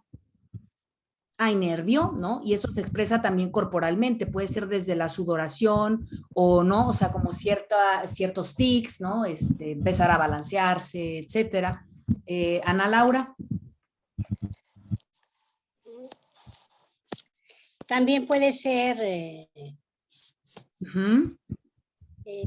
la inseguridad, o sea, cuando no te están diciendo las cosas así muy seguros, como que lo están pensando. Mm. Bueno, habrá, como en todos los polos, ¿no? Habrá personas mentirosas que de veras se la crees. Así.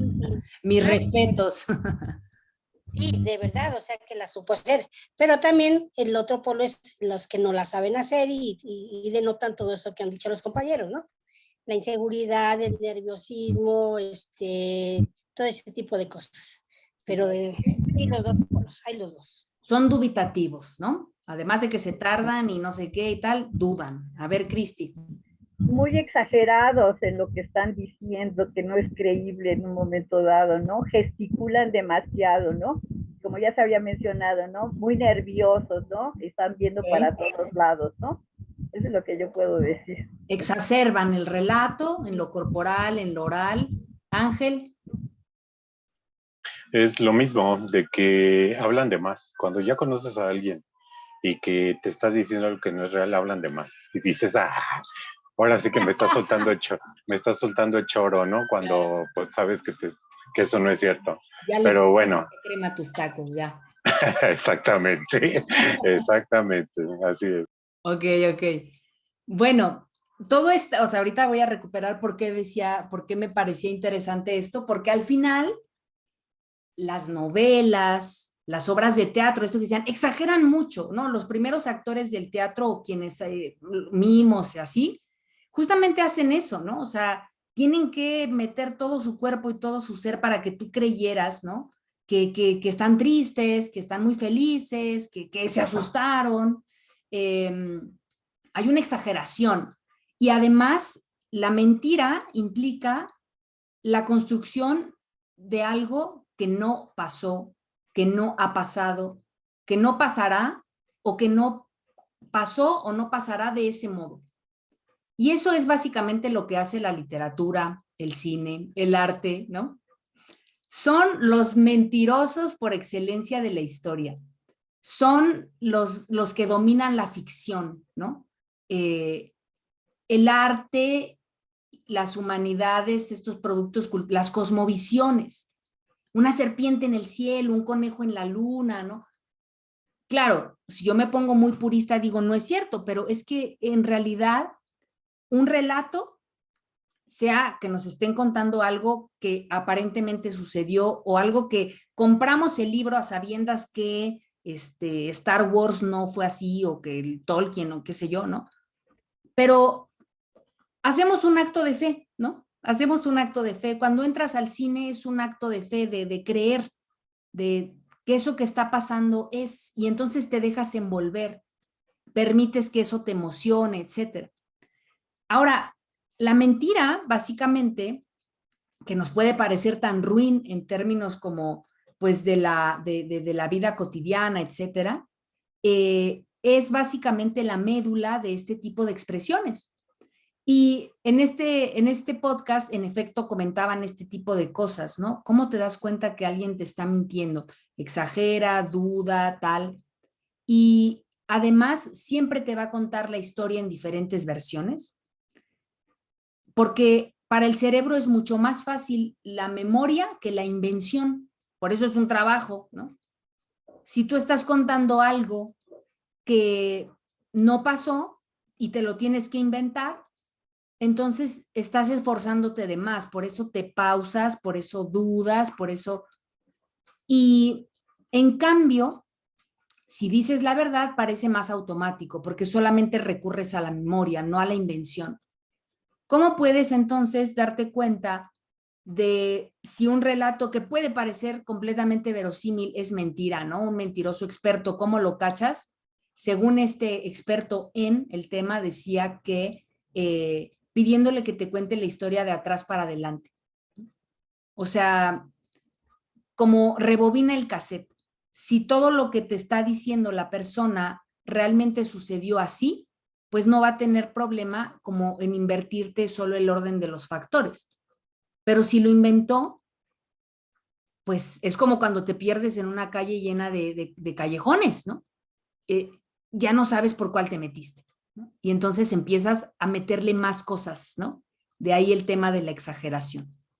Entonces, bueno, regresando a nuestra cuestión respecto de estos personajes emblemáticos de las narrativas orales, escritas o audiovisuales, ¿cuáles son como los más habituales, los que nos encontramos siempre? Bueno, pues claro, la buena versus la mala, ¿no?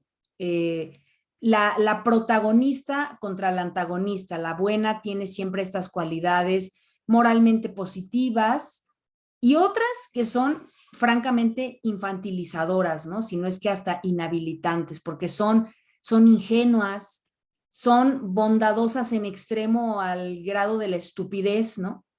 Y entonces, claro, el mundo malo le hace de todo, ¿no? A esta pobre mujer, a esta pobre dama, que además está indefensa ante estas condiciones terribles, ruines, que involucran a otras personas que pueden ser envidiosas de los dones naturales que esta mujer tiene. Y claro, a otros, que en este caso tienden a ser varones, que buscan entrar al quite para, ¿no? Pues alivianarle los guamazos a la mujer, a la damisela en peligro, porque pues todo lo que hace con el corazón en la mano le sale mal, ¿no? También está esta versión del lado masculino, digamos, el bueno contra del malo. El bueno es carismático, es guapo, ¿no? Porque además también las imágenes no son solo ilustrativas, así nomás aleatorio. La buena siempre es bonita, porque se asocia desde el Renacimiento y desde antes, inclusive la Edad Media, la virtud es bella, porque es luz, porque es Dios, porque el pecado es feo, o sea, alguien pecaminoso se ve mal. Y entonces, claro, cuando hemos visto, hasta fechas muy recientes, que los villanos o las villanas sean guapas. Eventualmente, si lo son, como pensemos en el relato de Rubí, tienen que terminar sus días deformes, cojas, mal, ¿no? Porque si no, no se entiende que realmente eran malas. A lo mejor toda su vida fueron muy guapas, pero como son malas, eventualmente van a terminar mostrando también en su cuerpo eso.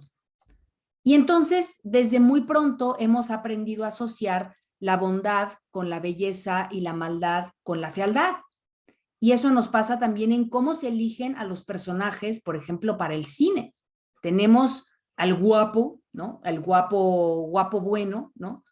Y una forma de belleza como más de intriga, como más enigmática, como más sui generis, que es el del malo, ¿no? Que tiene que ser atractivo como la serpiente que tentó a Eva, porque si no, pues no pega, ¿no? Pero finalmente serpiente, ¿no? Decía yo esta cuestión de la Rubí, que le hicieron esta otra versión, ¿no? La ponen ahí como la mano que mueve los hilos, ¿no? Tiene a todos como sus títeres, una mala mujer, ¿no? Que desde la construcción hasta mitológica, bíblica, etcétera, siempre tiene que contar con ciertas dotes, ¿no? Principalmente corporales, que le permitan llevar a cabo sus argucias, ¿no? Y entonces, claro, esta mala mujer pues se remonta hasta el personaje Eva como aquella que desobedece, aquella que se desmarca, aquella que no sigue el protocolo, digamos, y que incurre en una acción que va a derivar pues en la catástrofe. O Pandora, que le dicen, oye Pandora, llévate esta cajita, no sé qué, y ¡pam!, ¿no? Por necia, ¿no?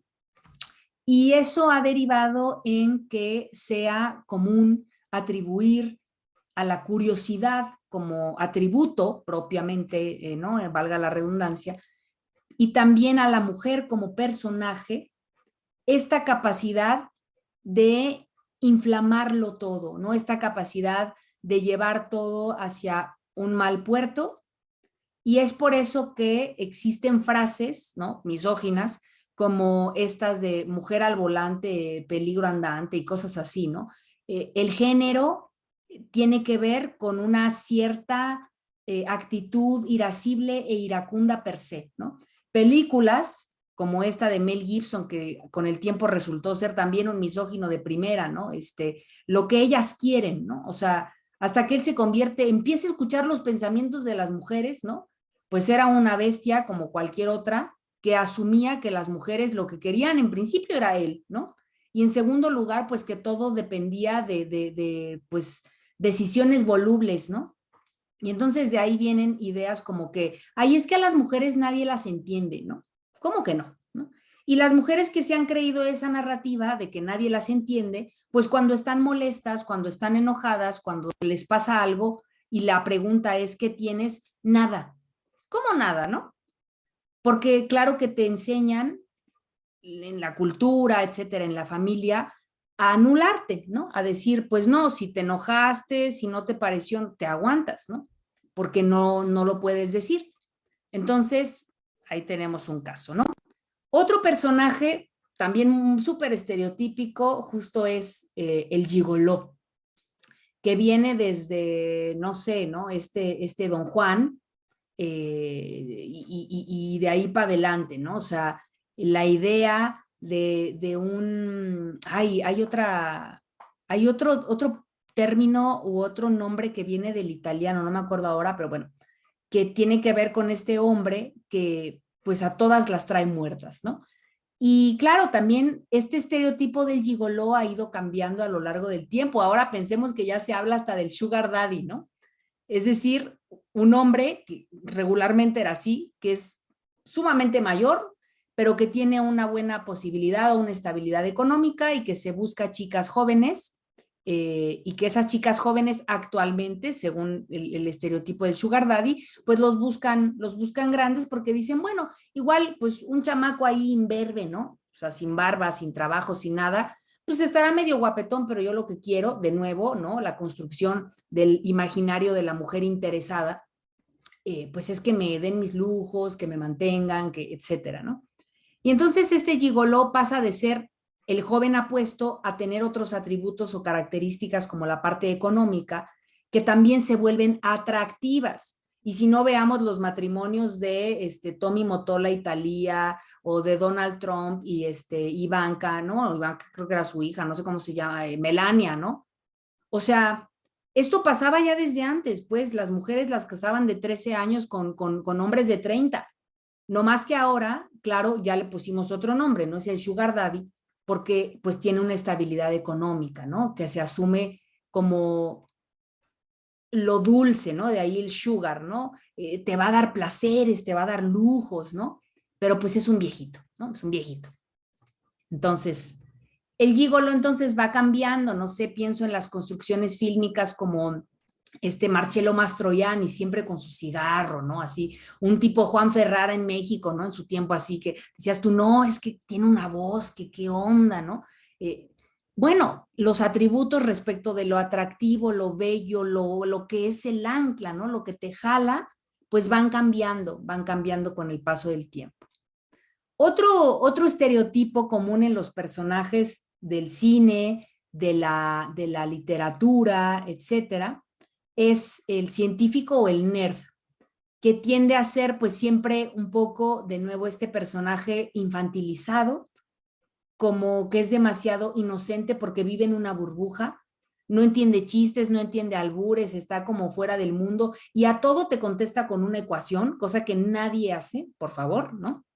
O sea, cualquier tipo de cuestionamiento lo lleva al nombre de algún científico o una teoría, ¿no? Siempre tiene que tener lentes porque es nerd, 4 ojos, ¿no? Es penoso. Originalmente empieza siendo poco atractivo o feo, decididamente, y de acuerdo a las tramas puede irse convirtiendo así como el patito feo en el cisne, ¿no? Porque ya de repente lo empezaron a ver con otros ojos y se operó y ya no usa lentes y bueno, estaba medio gordito, pero ya se metió a natación, ya se puso bien bueno, ¿no? Ya está fit y además es inteligente, ¿no? Entonces, claro, lo que quiero dar a entender con este balance o con este péndulo más bien de los personajes es que en la construcción estereotípica de los mismos nos vamos de extremo a extremo. O sea, no hay matices, ¿no? El nerd es nerd, ¿no? La mujer mala es la mujer mala, punto, ¿no? Todo.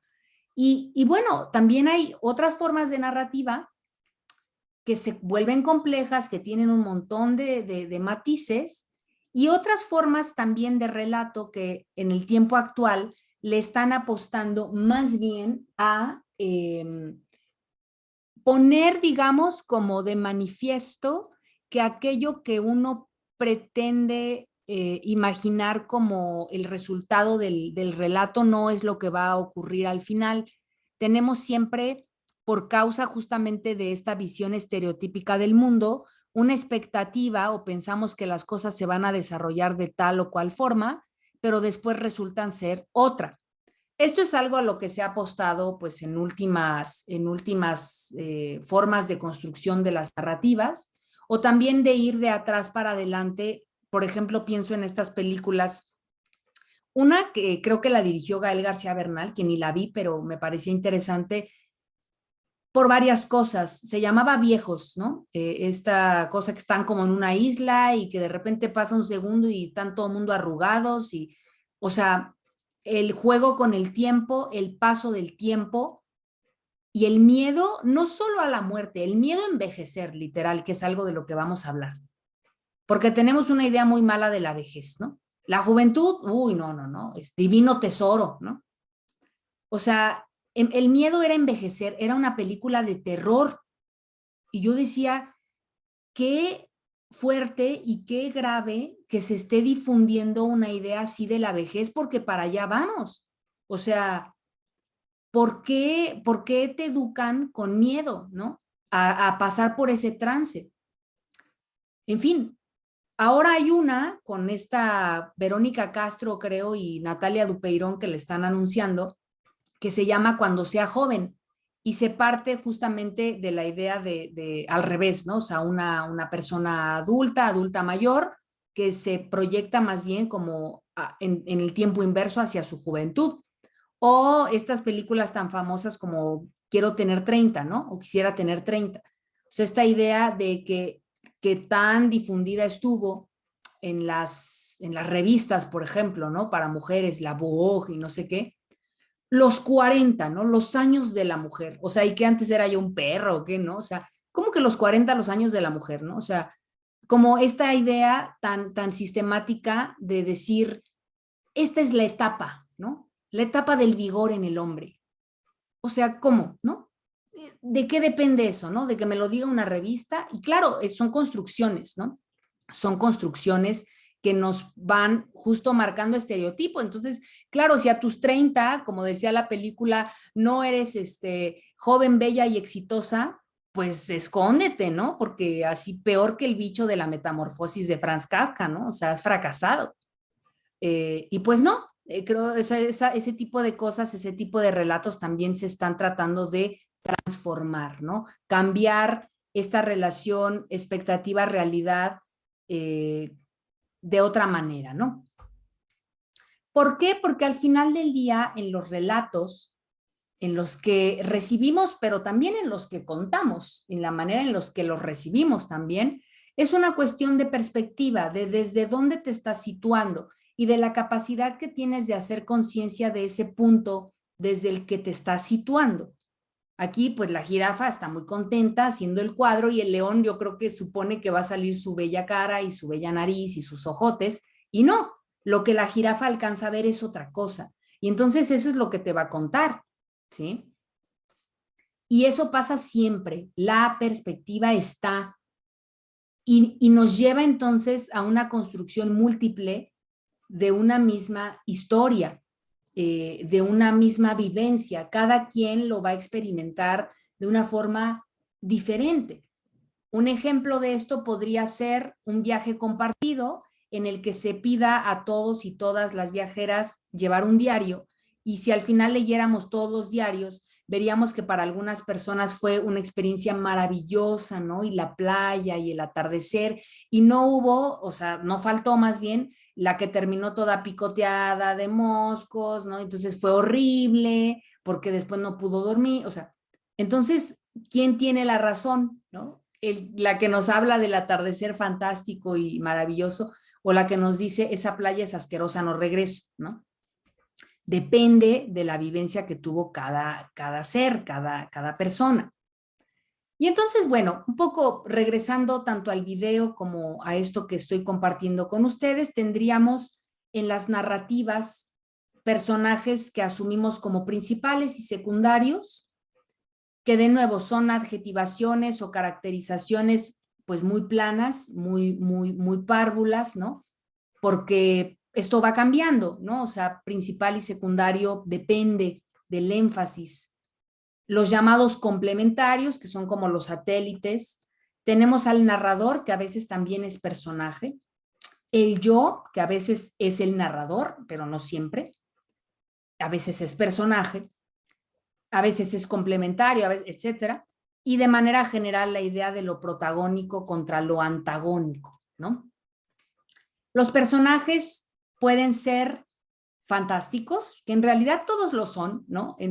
Pensando en este tema de la invención, la mentira, ¿no? Que implica crear algo.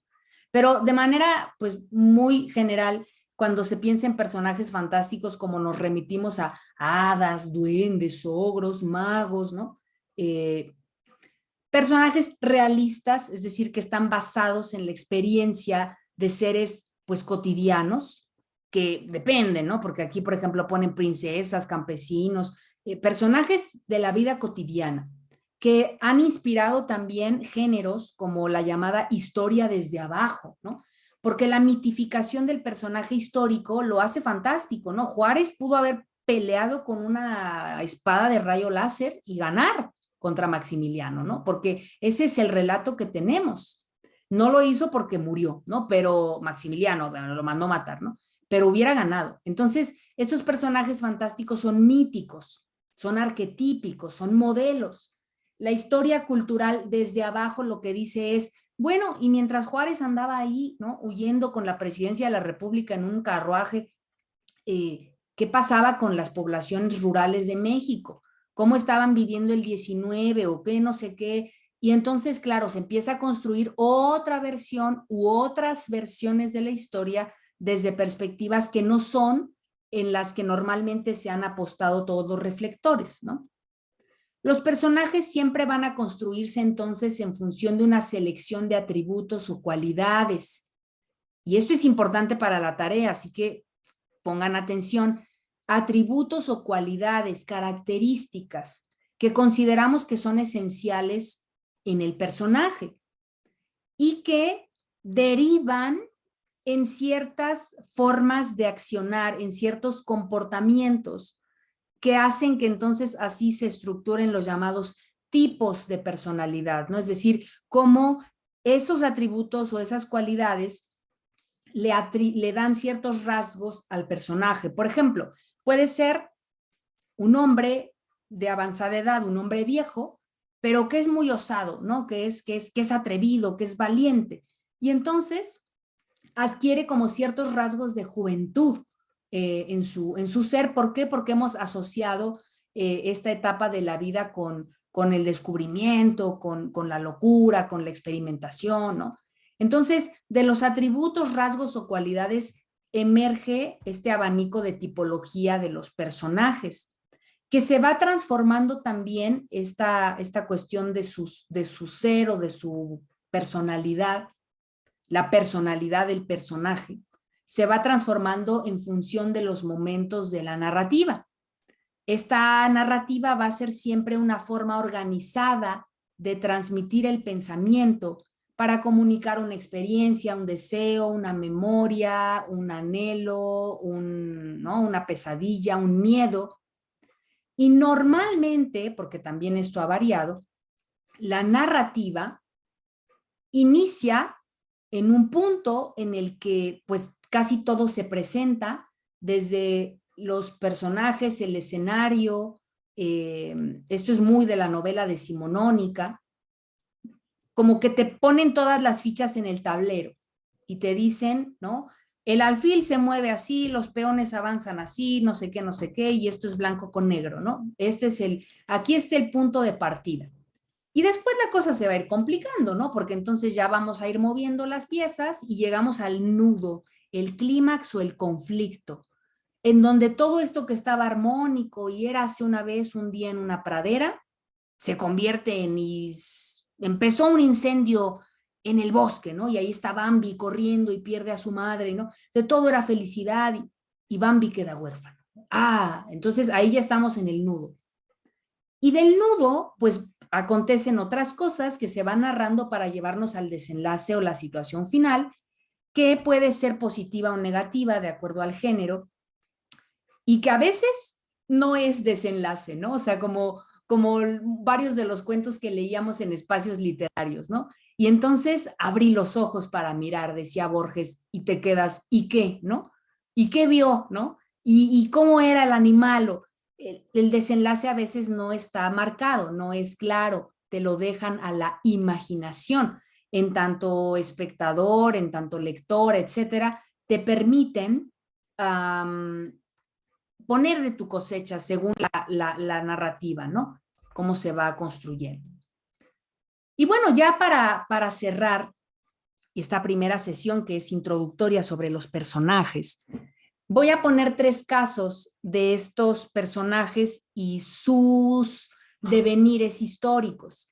El primero sería este de la diosa Fortuna, que ya desde la antigüedad griega y romana se representaba como una mujer con el cuerno de la abundancia, a veces lleno, a veces vacío. ¿Por qué? Porque aunque hoy día decimos buena suerte, la fortuna, y eso es algo que recupera Maquiavelo cuando está escribiendo El Príncipe para educar a quien va a gobernar un pueblo, dice la fortuna en realidad antaño no era nada más como algo bueno o positivo, la fortuna podía ser mala también. Y claro, aquí volvemos al tema de los atributos, pues la fortuna era una mujer, la fortuna es voluble, la fortuna es como la rueda de la fortuna, ¿no? Es impredecible y a veces te puede favorecer y a veces no. Entonces la mujer es, claro, el personaje que mejor puede encarnar a esta diosa, fortuna, voluble, ¿no? Que no es claro hacia dónde va a llevar el timonel y que es como un elemento incontrolable de todas las tramas. Siempre hay algo que pasa de manera inesperada, ¿no? Y eso puede cambiar la ruta de la narrativa para bien o para mal, ¿no? Otro personaje que ha sido significado a lo largo del tiempo de manera distinta, con respecto a este personaje de la fortuna, pues apuntaría también como hoy día, justo les decía, como que se asume que la fortuna es de suyo positiva, cuando en realidad pues tiene las dos caras, y de ser una representación de una mujer normalmente joven que lleva este cuerno, etcétera, pasa a representarse la idea de la buena suerte o de la fortuna en atributos como un trébol de 4 hojas, una herradura en la puerta de una casa, ¿no? Son como estos talismanes o estos amuletos que resguardan el contenido central de la idea de la fortuna para volverlos en, pues eso, objetos cargados, ¿no? de este elemento. El tiempo, ahora sí, sería otro personaje que ha aparecido en las narrativas, bueno, desde antaño, ¿no? Si pensamos el tiempo lingüístico, es decir, pasado, presente y futuro, pues en todas las cosmovisiones está, ¿no? La Biblia inicia con lo primero, ¿no? Fue el verbo, ¿no? La palabra, ¿no? Y hágase la luz, dijo, y entonces se hizo la luz, ¿no? Entonces tenemos el tiempo lingüístico, tenemos el tiempo corporal, aquel que podemos ver en las transformaciones de nuestra biología, los cambios. En la antigüedad clásica, la mitología nos hablaba de Cronos, ¿no? Que bueno, para los romanos era Urano, pues Dios, esta deidad maligna que sabía que uno de sus hijos lo destronaría y entonces todos los hijos que procreaba se los comía hasta que la esposa le escondió a Zeus y eventualmente Zeus, dios del Olimpo, va a destronarlo, pero Cronos, aquí representado por Goya, está exasperado comiéndose a esos hijos, ¿no? Durante el periodo ilustrado, por ejemplo, en el siglo XVII, XVIII, empieza una tendencia que actualmente conservamos en la que la representación del tiempo es el reloj, ¿no? El tiempo es el reloj. Y no, el reloj es el reloj y el tiempo es el tiempo, ¿no? El tiempo lo podrás representar, puede tener la figura de un dios o numérica, pero el tiempo es otra cosa.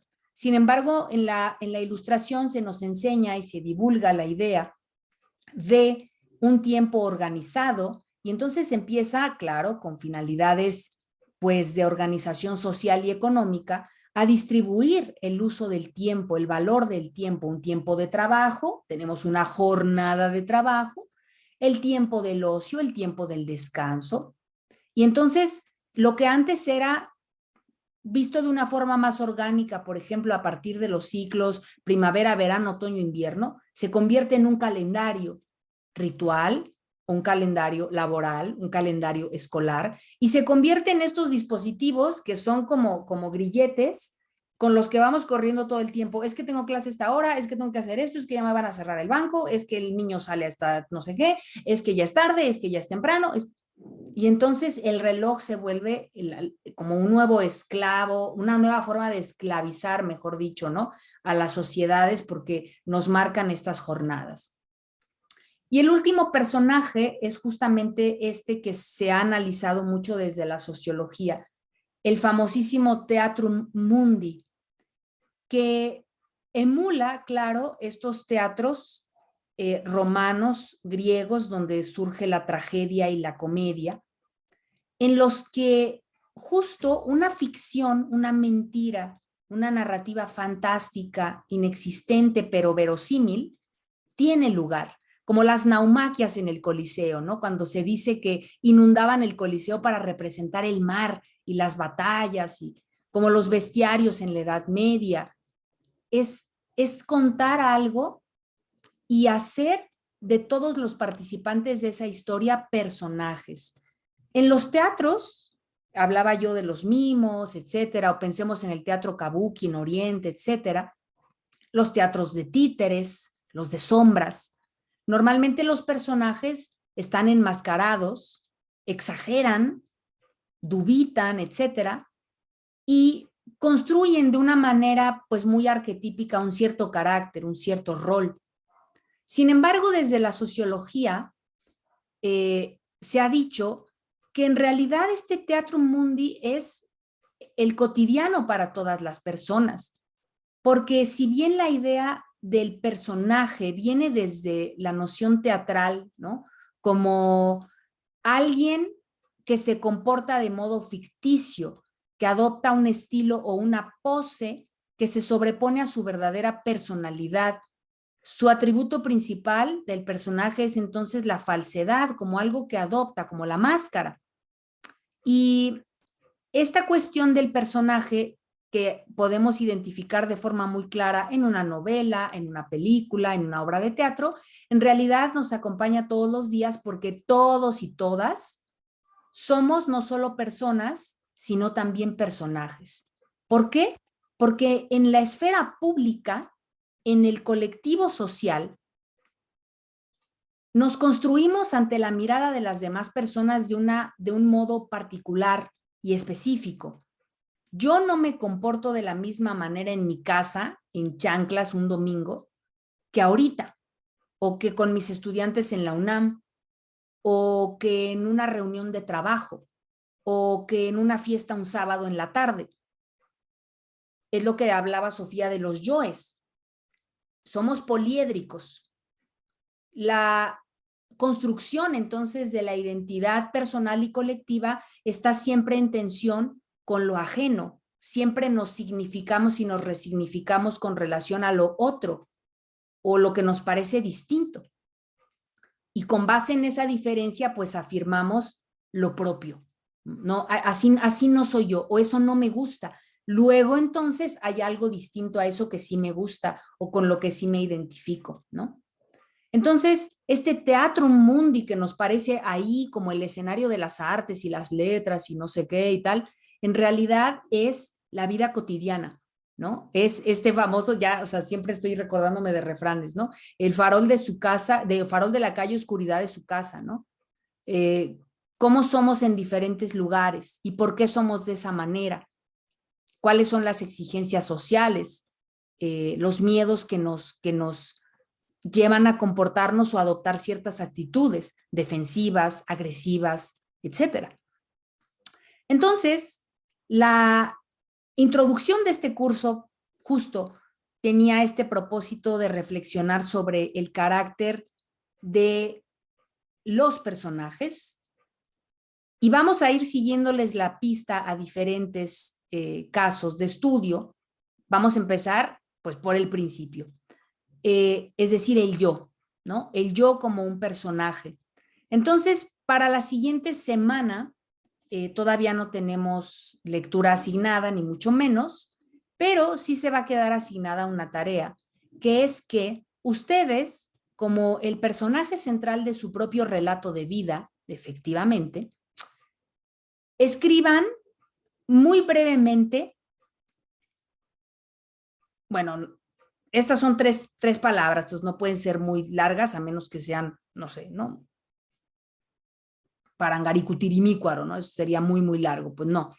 3 palabras que en realidad son adjetivos, 3 cualidades, 3 características que ustedes consideren que tienen, que se las han remarcado a lo largo de la vida, que las personas se las han hecho ver o que ustedes asumen como propias. Yo, Marta, soy así, ¿no? Yo, Gloria, me han comentado que transmito esto, ¿no? O sea, 3 características, 3 adjetivos, 3 atributos propios de su personalidad. Y delante de cada atributo, así literal, 2 puntos, van a poner un ejemplo que justifique por qué. Por ejemplo, ¿no? Ana es una persona obsesiva con el orden, por ejemplo, ¿no? U ordenada. Porque es incapaz de empezar sus actividades cotidianas sin tender la cama, por ejemplo, ¿no? Ese sería un caso. No es todo un chorote, ¿no? O sea, literal es un ejemplo de una actitud, de una actividad, de un algo que sustente el hecho de que esta característica les pertenezca como un atributo.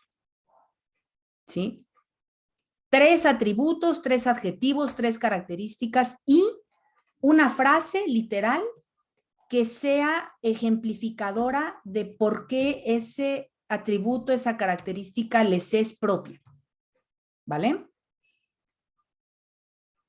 No sé si fue claro, si hay alguna duda. No, está claro, está claro. Perfecto. Bueno, pues ya para cerrar, les comento únicamente que pues, la dinámica de las clases grabadas va a continuar. A veces también haré estos pequeños esquemas que ustedes vieron. Les voy a mandar este primero a nuestro chat y bueno, pues esta fue la clase introductoria, ¿no? Sí, Marta. Sí, nada más una pregunta. ¿La tarea quieres que te la mandemos o la vamos a platicar directo en la próxima clase? Es sorpresa, exacto. Sí, ¿Mande? no, sí, sí, si no me spoilean la historia a mí, ¿no? Yo quiero así que ese día llegues y digas, Marta es, ¿no? Okay. Entonces, no me tienen que mandar nada. Ustedes, eso sí, les pido de favor que se lo preparen en una hojita, en un texto, no improvisar, tanto porque, claro, si estamos hablando de personajes que se narran, pues creo que el ejercicio mismo de atrevernos a escribir para narrar es útil y porque eso creo que nos permite eficientar el tiempo, ¿no? También como preparar, además también releer, reflexionar. Entonces, solo tengan a la mano lo que hayan preparado, Marta, y sin problema lo compartimos el próximo lunes a las 2 de la tarde, ¿de acuerdo? Sí, claro, gracias. No, a ti y a todas ustedes, Ángel también. Nos vemos entonces el lunes que viene a las 2 de la tarde. Gloria, perdón. Ay, el micro, eso. Sí, yo quiero preguntar si yo puedo decir Gloria era... Sí. Bueno. También es válido, ¿no? O sea, creo que como lo hablábamos un poco del tiempo, ¿no? Pasado, presente y futuro, o el yo como una cosa que no es estática, ¿no? Yo dije Ana es, pero también pude haber dicho Ana fue, ¿no? Gloria fue. También sería válido, aunque tendría que haber esta frase como de sustento, ¿no? Decía yo, será, ¿no? Como una proyección hacia. Sí, es válido pensarse también en el yo personaje en otros tiempos, ¿no? Perfecto. Gracias, gracias. No, a ti. Y ahora sí, con esto concluimos. Les mando los materiales de la sesión en un ratito, la sesión grabada, y nos vemos también a la misma hora por el mismo canal el próximo lunes. Cuídense. Gracias. Gracias. Buena Gracias, semana a todos. hasta luego. Hasta luego. A todos. Gracias. Adiós.